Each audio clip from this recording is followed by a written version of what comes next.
Hi കൂട്ടുകാരെ, എല്ലാവരും ചിരിക്കാൻ റെഡിയല്ലേ? ഇന്ന് കുറച്ച് അബദ്ധങ്ങൾ കണ്ട് ചിരിക്കാം. അറിഞ്ഞുകൊണ്ട് സംഭവിക്കുന്നതും അറിയാതെ സംഭവിക്കുന്നതുമായ കുറച്ച് അബദ്ധങ്ങൾ. ആദ്യമായും അവസാനമായും ഒന്ന് സ്ലൈഡ് ചെയ്തു.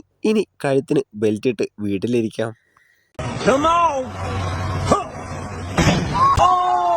ചേട്ടൻ എല്ലാവരുടെയും മുമ്പിലൊന്ന് ആളാവാൻ വേണ്ടി നോക്കിയതാ. ഇനി എങ്ങനെ അവരുടെയൊക്കെ മുഖത്ത് നോക്കും? ചേട്ടന് പിന്നെ മുഖമില്ല. മുഖത്തിന്റെ കാര്യത്തിൽ ഏകദേശം തീരുമാനം ആയിട്ടുണ്ട്.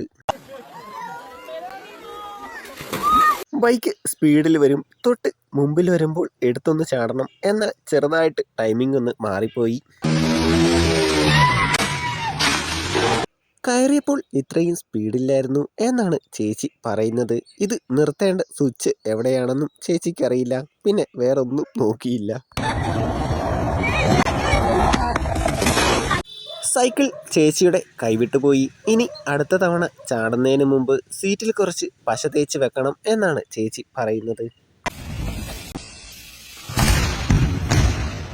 ടയറുള്ള സ്റ്റാൻഡിന് മുകളിൽ കോണി കീറ്റി വെച്ചാണ് ചേട്ടൻ പണിയുന്നത്. ചേട്ടൻ്റെ അവസാനത്തെ പണിയാണ്. സൈക്കിൾ ഓടിക്കാൻ പഠിപ്പിക്കുമ്പോൾ ആദ്യം മുമ്പിൽ എന്തെങ്കിലും തടസ്സം വന്നാൽ ബ്രേക്ക് പിടിക്കണം എന്ന് പഠിപ്പിക്കണം. അല്ലെങ്കിൽ ദാ ഇങ്ങനെ ഇരിക്കും. പഠിപ്പിച്ചവനും പഠിച്ചവനും കണക്കാ. തുടങ്ങിയപ്പോൾ അടിപൊളിയായിട്ടാണ് പോയത്. പിന്നീട് അടിയും മുകളും എല്ലാം പോയി. നടക്കുമ്പോൾ മൊബൈൽ നോക്കി നടക്കരുത്. അത് വളരെ ശരിയാണ്. ഇതൊന്ന് കണ്ടു നോക്കൂ, നിങ്ങൾക്ക് മനസ്സിലാവും. ചേട്ടനെ പുഴ ചതിച്ചു കിട്ടോ. നടുക്ക് മാത്രം ഐസായില്ല. തൊട്ട് മുമ്പിൽ വന്നപ്പോഴാ മനസ്സിലായത്. ഒന്ന് ഊഞ്ഞാലാടണം എന്ന് തോന്നി. അതൊരു തെറ്റാണോ? ഒരിക്കലുമല്ല. എന്നാൽ പിന്നീട് നടന്നത് എന്താണ്? വെറുതെ ഭക്ഷണം കഴിച്ച് വീട്ടിലാരും വെറുതെ ഇരിക്കരുതേ. ഇരുന്നാൽ പല ചിന്തകളും തോന്നും. ചേച്ചിയും അങ്ങനെ തോന്നിയതാണ്. എന്നിട്ട് എന്തായെന്ന് നോക്കൂ. ഐസിലൂടെ വെറുതെ നടന്നാൽ തന്നെ തെന്നി വീഴും. അപ്പോഴാണ് അഭ്യാസം. ഒന്ന് കണ്ടു നോക്കൂ. വന്ന വരവും ജമ്പിങ്ങുമെല്ലാം അടിപൊളിയായിരുന്നു.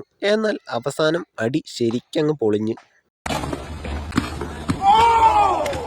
ഒരു കാര്യവുമില്ലായിരുന്നു.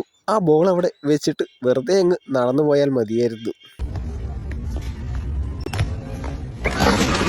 ഒരു മത്സരമാണ്. ഓടിച്ചെന്ന് അവിടെ കൈനീട്ടി വെച്ചിരിക്കുന്നവരുടെ കയ്യിൽ തൊടണം. അതാണ് മത്സരം. ജിംബോളിന്റെ മുകളിലൂടെ തെന്നി തെന്നി പോകുന്നത് കണ്ടിട്ടില്ലേ? ചേട്ടനും അതുപോലെ ഒന്ന് ചെയ്തു, അത്രമാത്രം.